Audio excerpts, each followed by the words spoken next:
Donald Trump incited an insurrection. I mean, Liz Cheney feels that he has stained our democracy. Do you see it that way? I respect Liz Cheney. Do you agree with her? I've made my comment there, and I will let it leave right there. Hi again, everyone. It's 5 o'clock in New York. Liz Cheney has become the new litmus test for the post-January 6th GOP. You get the sense that even those in the GOP who might want to agree with her are scared to death to do so. But former President George W. Bush, who earned some high marks for a speech he gave on the anniversary of 9/11 for calling out domestic extremists as being as grave a threat to the homeland as the terrorists who attacked us on 9/11, is exiting political retirement to help Congresswoman Liz Cheney wage her war for the soul of the GOP. In some ways, it aligns Cheney and Bush with President Joe Biden's campaign to save the soul of the nation, battered by 4 years of Donald Trump.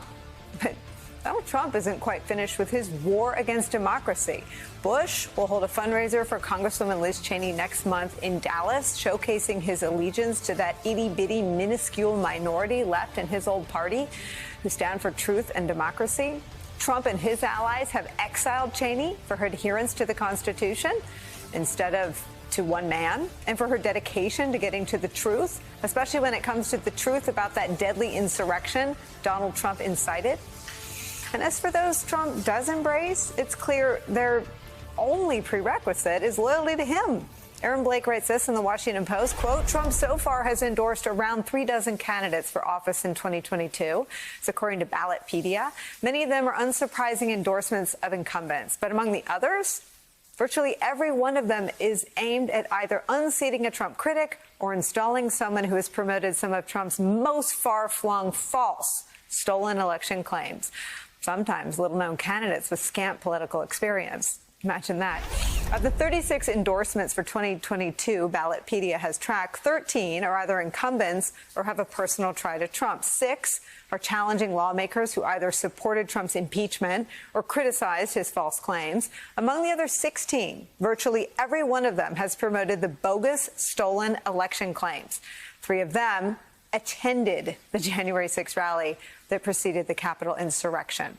A scary direction for the party, only reinforced by the fact that Anthony Gonzalez, one of the 10 House Republicans who voted to impeach Donald Trump, announced he is retiring, not running for re-election. And it begs the question, will more of those 10 follow him out the door?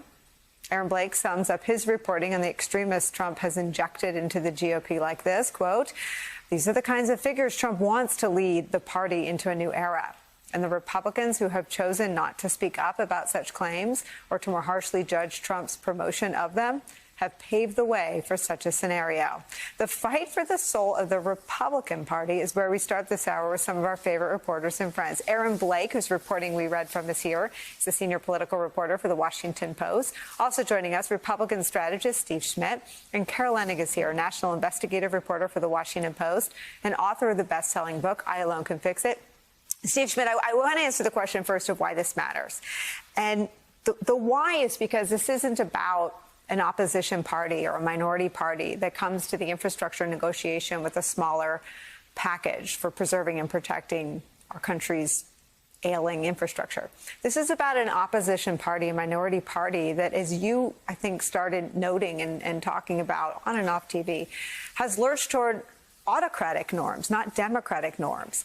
So this sort of gasp of life that former President Bush seems to be trying to give Liz Cheney, even if it fails, does seem to be a tacit acknowledgement that the rest of the party is, at best, off track, at worst, a threat. Well, let me just say, I think it's a big mistake to frame this race as a contest between a George W. Bush faction and a Donald Trump faction. That debate is over. Lock, stock, and barrel, Donald Trump controls the Republican Party, and that Republican Party, and all of the evidence is in on this, is a party that is no longer faithful to American democracy, number one. It is an autocratic party, number two. It is a coalition that includes extremist elements, among them white supremacists, militia movements, and other extremist groups. Wyoming, the 44th state admitted to the union, was the first to give women the right to vote. And the genius of our system is sometimes great questions are settled in small states. This is the most sparsely populated state in the country. It's the cowboy state. And in this state, there's going to be a great question answered. And it's whether the lying is rejected and repudiated, whether the insurrection is repudiated, whether the gaslighting is repudiated, whether the whitewashing of the facts of the murderous insurrection that saw the Confederate flag carried across the rotunda of the Capitol, whether it's repudiated. And that's what's on the line here. Liz Cheney has made a stand, and it's been a lonely stand. What she has said is that a president of the United States inciting violence to overthrow an election and destroy the American constitutional order is one of the great disgraces in the history of the country and one of the most dangerous things that's ever happened. Ken Burns has said that this is a moment that is equal to this country's other great crises, which he pegged as the Civil War, the Great Depression, and the Second World War. And so the question about what the Republican Party is should be over in this country. We should accept it. We're at a final answer. It is not a small L liberal party bound by tradition and faith to the constitutional republic that's existed in this country for almost 250 years.